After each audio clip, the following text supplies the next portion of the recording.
Assalomu alaykum futbol ixlosmandlari, e'tiboringiz markazida futbol dunyosi hamda dunyo futboli ro'y bergan eng so'nggi yangiliklar bilan O'zbek futboli kanali. Ayni paytda mana shu roligimizga like bosayotgan barcha obunachilarimizga yana bir bor o'z minnatdorchiligimni bildirib qolaman.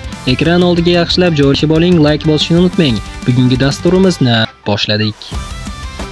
Eldor Shomurodov gol urmagani qimmatga tushishi mumkin. O'zbekiston milliy terma jamoasi yetakchilari Eldor Shomurodov va Bosbek Fayzayev o'ynayotgan Istanbul Başakşehir klubga taklif etilgan mashhur mutaxassis Nuri Shahin qo'l ostida ijobiy natijalarni qayd etmoqda.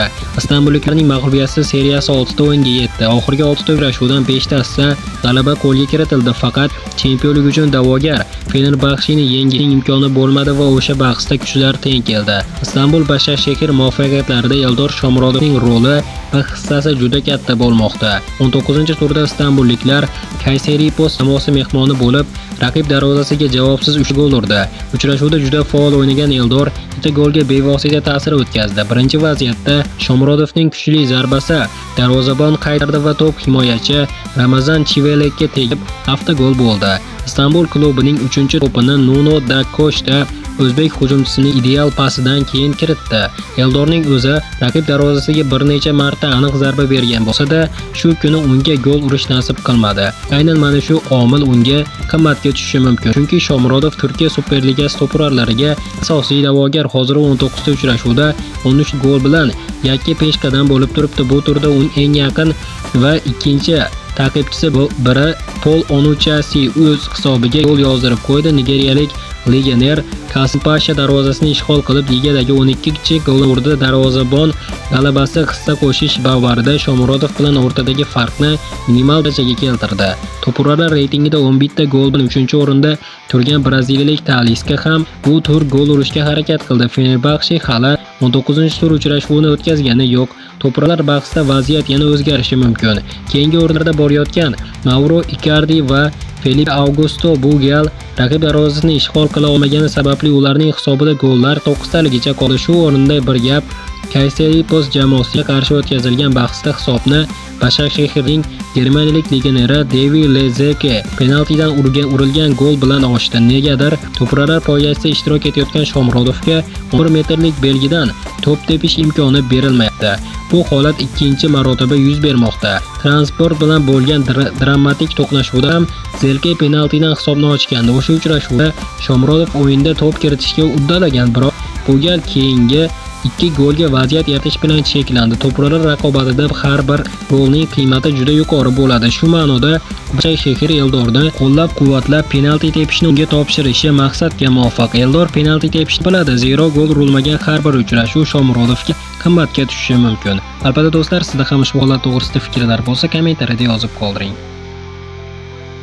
Abduqodir Husanov bilan yon-yon maydonda o'ynagan Gehi nimalar dedi? Men tomon hammasi joyida edi, ammo o'yin ritmiga to'liq kirishib ketish uchun hali ko'p narsani o'rganishim kerak. Bu yerda mayda detallar, pozitsion o'yinga oid masalalar va turli nozik jihatlar ko'p. Lekin bu haqiqatan ham juda hayajonli bo'ldi.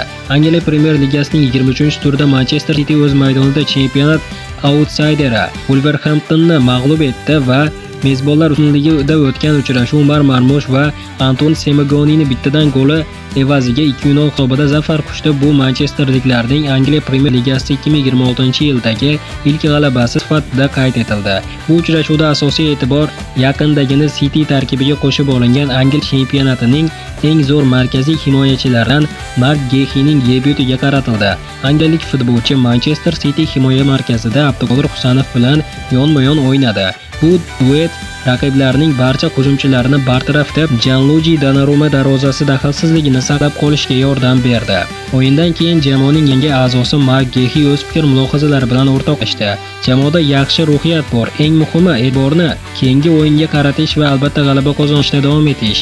Bizga to'g'ri mentalitet va yuqori intensivlik bor. Umid qilamanki, shuni saqlab qola olamiz, dedi Mark Gehi jurnalistlar bilan suhbatda. 25 yoshli Mark Gehi aslida Chelsea klubi tarbiyalanuvchisi hisoblanadi. Aristokratlar asosiy tarkibga kirishga qiynalayotgan bu o'yinning bir necha marotaba Sunos klubiga ijaraga bergan. Keyin 2021-yil 23,34 million yevro evaziga Crystal Palace'ga sotib yuborgan. Mark Crystal Palace tarkibida salkam 5 yil to'p tepdi. Uning klub bilan shartnomasi 30-iyundan tugashi kerak edi. Unga xaridor klublardan mahoratli himoyachi erkin agent aylanishini kutib turgan pallada Manchester City yarim yillik shartnomasi bor o'yinchi uchun Crystal Palace'ga 23 million yevro to'lab, uni o'z safiga qo'shib oldi. Mark Gehi joriy mavsum barcha turnirlarda 34 uchrashuvda maydonga tushib, himoyadagi vazifalarni bajarishdan tashqari raqiblar darvozasini 3 marotaba ishg'ol qilib, jamoadoshlariga 4 ta golli pas uzatdi. Endi Manchester City ko'chib o'tgan bu o'yinchi himoya markazida o'zbek futbolchisi Abduqodir Husanov bilan yangi tandem tashkil qildi. Josep Gvardiola shogirdlari navbatdagi uchrashuvni 28-yanvar kuni Yevropa Chempionlar Ligasining umumiy bosqichining oxirgi 8-turida Turkiyaning Galatasaray jamoasiga qarshi o'tkazadi. Qadrli do'stlar, hozirgi dasturimiz xuddi mana shu yerda o'z yakuniga yetdi. Videoni oxirigacha ko'rganlarning barchasiga katta rahmat. Video yoqqan bo'lsa, like bosishni unutmang. Keyingi dasturimizda ko'rishguncha xayr, o'zingizni ehtiyot qiling. O'zbek futboli kanalimizdan uzoqlashmang. Tez orada ko'rishguncha do'stlar.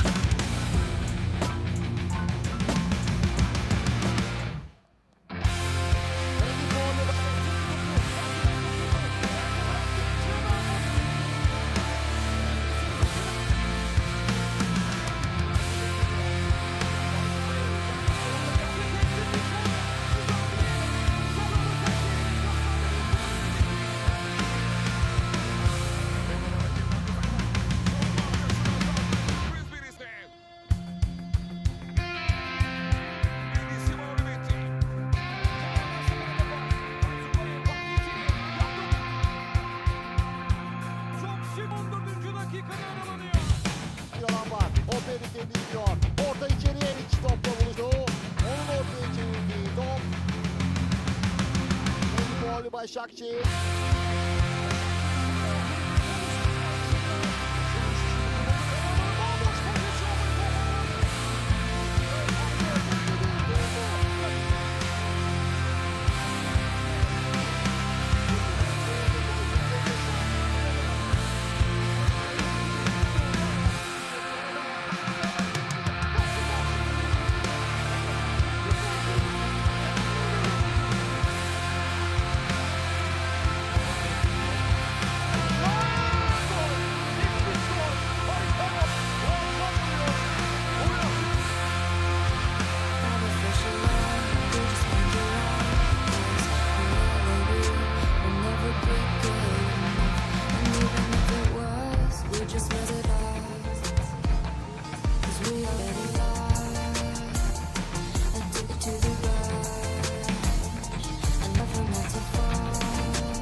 Artificial love.